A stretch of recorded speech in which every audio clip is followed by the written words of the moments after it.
हाँ, तो question number तुम लोग को कितना करना है, 12 करना है ना।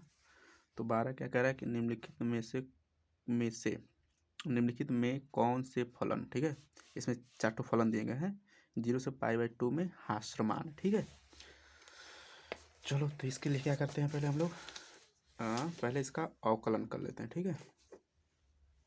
तो जो हमारा फलन दिया गया है, 1 मिनट रुक जाओ।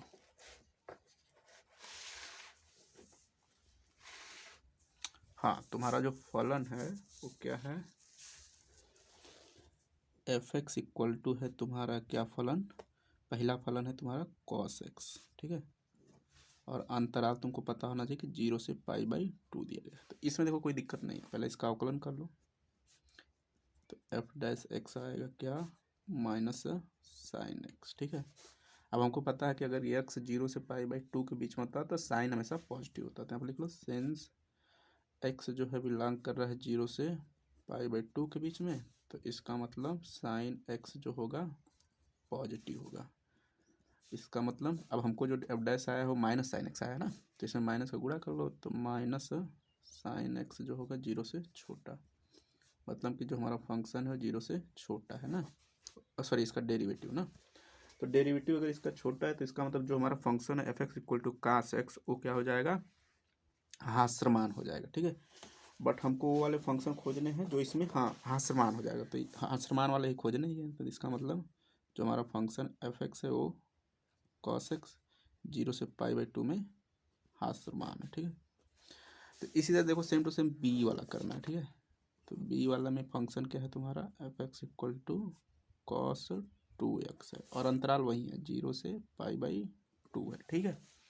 तो इसका अवकलन कर लो पहले तो f' क्या आ जाएगा, -2 sin 2x, ठीक है। इसमें कोई दिक्कत तो होगी नहीं। अब हमको ये चेक करना है कि इसमें पॉजिटिव है कि निगेटिव है ये फंक्शन, ठीक है। तब हमको पता है कि x कहाँ से लेना है, x लेना है 0 से π/2 के बीच में। बट देखो जो यहाँ पर साइन के एंगल जो है ना वो 2x है, तो हम इसमें क्या करते हैं, पता कर लेते हैं कि 2x कहाँ से आएगा, ठीक है। तो इसमें 2 का गुणा कर दो डायरेक्टली, तो 2 का गुणा करोगे तो 2x कहाँ से चला गया, इसमें भी 2 का गुणा करेंगे तो 0 हो जाएगा, और इसमें 2 करेंगे तो पाई हो जाएगा।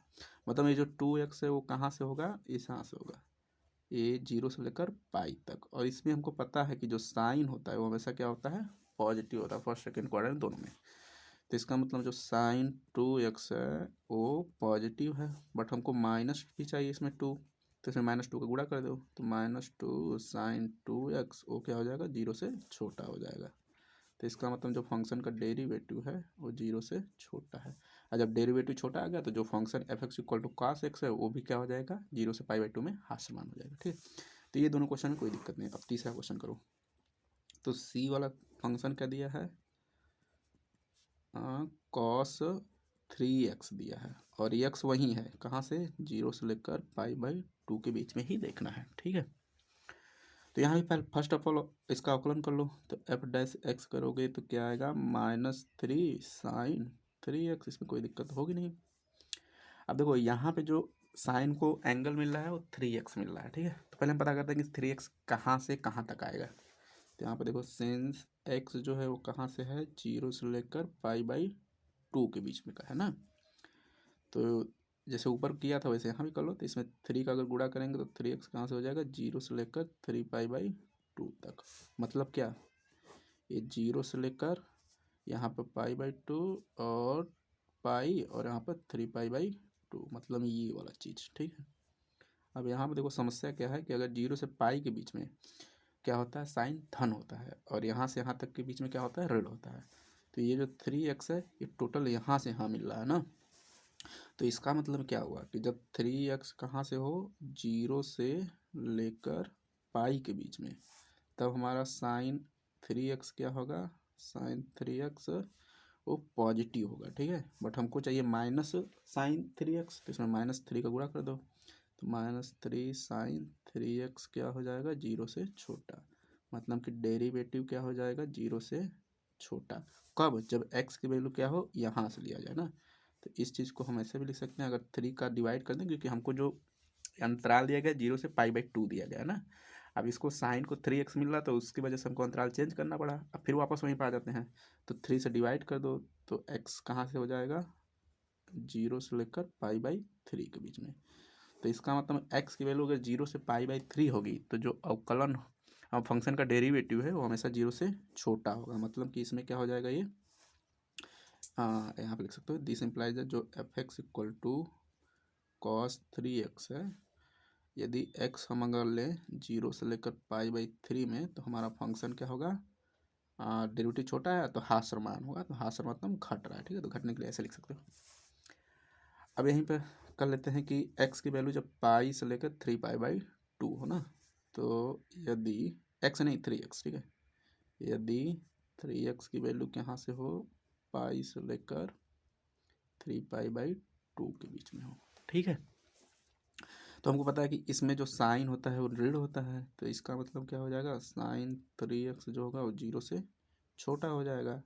अब -3 साइन 3x क्या हो जाएगा, 0 से बड़ा, मतलब कि f' क्या हो जाएगा, 0 से बड़ा हो गया यहाँ पर, ठीक है।